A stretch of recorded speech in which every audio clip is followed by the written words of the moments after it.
Skill that we're going to work on today is the approach.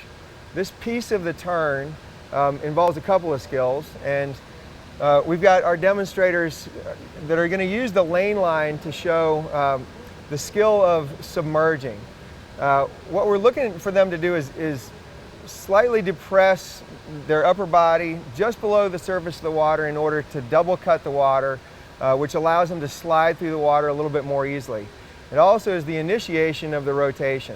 So you're going to see as we practice these different skills, this is an approach-specific skill, but you're also going to see it lead into the next piece of the turn and sometimes even the next piece after that. As you approach the lane line, the depth of the submergence should be just enough to have the lane line pieces roll down your back. That's a good indicator for proper depth.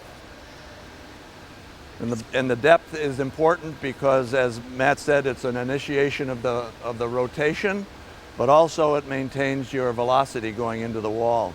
Now you'll notice that they're exhaling a ball, they're stepping into a human ball, which is part of the turn also, and they're exhaling that ball to the bottom, which is a little practice that we like, where we are looking at the pool not just as a surface but as a volume of water, where we're expecting the swimmers to be just as comfortable on the bottom, using the bottom for task orientation, and we're asking them to spend a lot of time on the bottom or in between the surface and the bottom.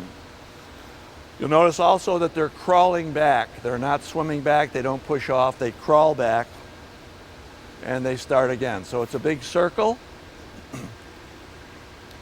And we use the lane line as an indicator of the proper depth. If they press too deep, then the lane line won't spin.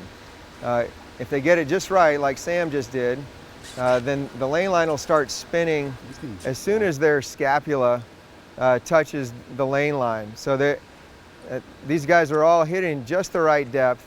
The beginning of that pressure that allows them to submerge is going to be right at the top of the lung ball, right in the middle to the top of the sternum. And one of the things that we're looking for is, as they submerge, we want their head to stay in line. At the end of the spine, their head stays in line with their body. One of the biggest mistakes a swimmer can make heading into a turn is to lift their head to look at the wall.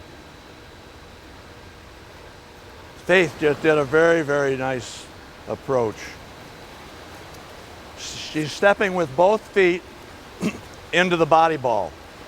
Now the body ball is going to be what you rotate.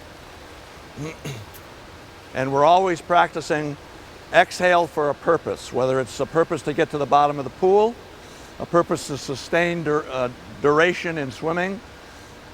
It may be the most important skill that we have, and that is to get comfortable enough in the water by being on the bottom or the surface so that you can sustain a breathing pattern that is focused on your purpose.